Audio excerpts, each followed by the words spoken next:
अरे वाह, वो वाली बनारसी साड़ी तो बहुत ही सुंदर है। भैया मुझे वो वाली साड़ी दिखाना। जी मैडम, ये लीजिए। कितने की है ये साड़ी? मैडम सिर्फ 1000 रुपए की है। 1000 रुपए की? नहीं नहीं भैया, ये सस्ती साड़ी तो 2 दिन में ही खराब हो जाएगी। आप मुझे कुछ अच्छी सी महंगी साड़ी दिखा दो। तभी भावना कहती है, भैया वो सस्ती वाली साड़ी मुझे दिखा देना। अरे भावना, मेरी देवरानी होकर तू ये सस्ती सी साड़ी लेगी? रुक, मैं तुझे कोई महंगी सी साड़ी दिलवा देती हूँ। ये सस्ती साड़ी तो महीने भर में ही खराब हो जाएगी। मैडम बिल्कुल ठीक कह रही हैं आप। ये महंगी वाली कोई साड़ी ले लीजिए, ये सस्ती साड़ी तो जल्दी खराब हो जाएगी। मैं अच्छे से जानती हूँ तुम जानबूझकर ऐसा कह रहे हो ताकि तुम्हारी महंगी साड़ी बिक जाए। तुम दुकान वाले तो सोचते हो कि हम सारा पैसा बस इन महंगे कपड़ों में ही लुटा दे। भावना, अगर पैसे नहीं लाई हो तो मुझसे ले लो, बाद में लौटा देना, कौन सी जल्दी है। अरे नहीं दीदी, मुझे तो वो सस्ती वाली चाहिए। भैया आप उसे ही पैक कर दो। ओफो, तुम नहीं मानोगी। ठीक है, जैसी तुम्हारी मर्जी। भैया आप मेरे लिए तो वो महंगी बनारसी साड़ी जो 7000 की है वो वाली पैक कर दो। दोनों देवरानी जेठानी अपनी अपनी साड़ियां लेकर घर आ जाती हैं। वाह वाह, कितनी सस्ती और सुंदर साड़ी मिल गई मुझे तो। अगले हफ्ते शर्मा जी के बेटे की शादी में मैं तो इसे ही पहनकर जाऊंगी। ऐसे ही एक हफ्ता बीत जाता है। वो दोनों अपनी नई बनारसी साड़ी पहनकर उस शादी में जाती हैं। फिर अगले दिन जब भावना अपनी पहनी हुई साड़ी धोती है तो पहली धुलाई में ही उसका सारा रंग उतर जाता है और उसमें बड़े बड़े से धब्बे भी हो जाते हैं। तो वहीं दूसरी तरफ जेठानी अनीता की साड़ी धुलने के बाद और भी ज्यादा चमक मारती है। ये देख भावना हैरान रह जाती है, लेकिन इसके बाद भी वो अपनी हरकतों से बाज नहीं आती।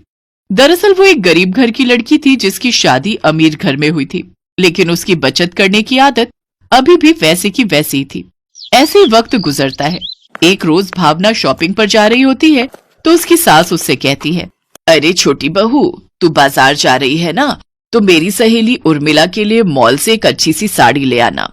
वो क्या है ना, उसका जन्मदिन है, उसने एक पार्टी रखी है, तो मैं सोच रही हूँ उसे जन्मदिन पर एक अच्छी सी साड़ी ही दे दूं। तू अपने हिसाब से कोई सी भी अच्छी सी साड़ी खरीद कर ले आइयो। मैं बड़ी बहू को कह देती, लेकिन उसे ऑफिस में आज जरूरी काम है, इसलिए वो देर से आएगी। जी माँ जी, आप चिंता मत कीजिए, मैं बाजार जा रही हूँ, मैं लेती आऊंगी। कुछ देर बाद भावना मॉल के अंदर साड़ियों के शोरूम में जाती है तो साड़ियों का रेट सुनकर वो हैरान रह जाती है। हे भगवान, इतनी महंगी साड़ी 10,000 रुपए की? नहीं नहीं, किसी को देनी तो है, थोड़ी सस्ती ठीक रहेगी। इतनी महंगी देकर क्या करना। ये सोचकर भावना उस शोरूम से निकलकर एक सस्ती सी छोटी सी दुकान में जाती है और वहां से 500 रुपए की सस्ती सी बनारसी साड़ी ले लेती है। अरे वाह, इतनी सुंदर साड़ी देखकर तो उर्मिला आंटी खुश हो जाएंगी। ऐसा करती हूँ, एक साड़ी माँ जी के लिए भी ले लेती हूँ, वो इसे पहनकर पार्टी में जाएंगी तो बहुत सुंदर लगेंगी। साड़ियां लेकर वो घर आ जाती है। शाम को भावना की सास सरला उसकी लाई हुई साड़ी पहनकर पार्टी में चली जाती है, जहाँ उसकी सहेली उसकी तारीफ करती है। अरे वाह सरला, तेरी साड़ी तो बहुत ही अच्छी लग रही है, कौन से मॉल से ली? ये साड़ी मुझे मेरी बहू ने गिफ्ट की है। तभी कोने में बैठी दो सहेलियां आपस में चुगली करते हुए कहती हैं, सच कहूं माया, तो मुझे तो ये किसी मंगल बाजार की साड़ी लग रही है। ठीक कह रही हो तुम, देखने से पता चल रहा है कि कितनी सस्ती दुकान की साड़ी है। फिर कुछ ही देर में सरला की पहनी हुई साड़ी किनारे से फटने लगती है। हे राम, ये बहू कैसी साड़ी लाई है, ये तो अभी से फटने लग गई, अब क्या करूं। धीरे धीरे वो और फटने लगती है। ये देख सरला छुपते छुपाते वहां से रफू चक्कर हो जाती है और घर आती है। घर आकर उसे उसकी सहेली उर्मिला का फोन आता है और वो उस पर खूब चिल्लाती है, अरे उर्मिला, ये कैसी साड़ी दी है तूने, पूरी साड़ी अंदर से फटी हुई है। अरे ऐसा ही घटिया गिफ्ट देना था तो रहने देती, पैकिंग इतनी महंगी और अंदर से चिंदी सी साड़ी।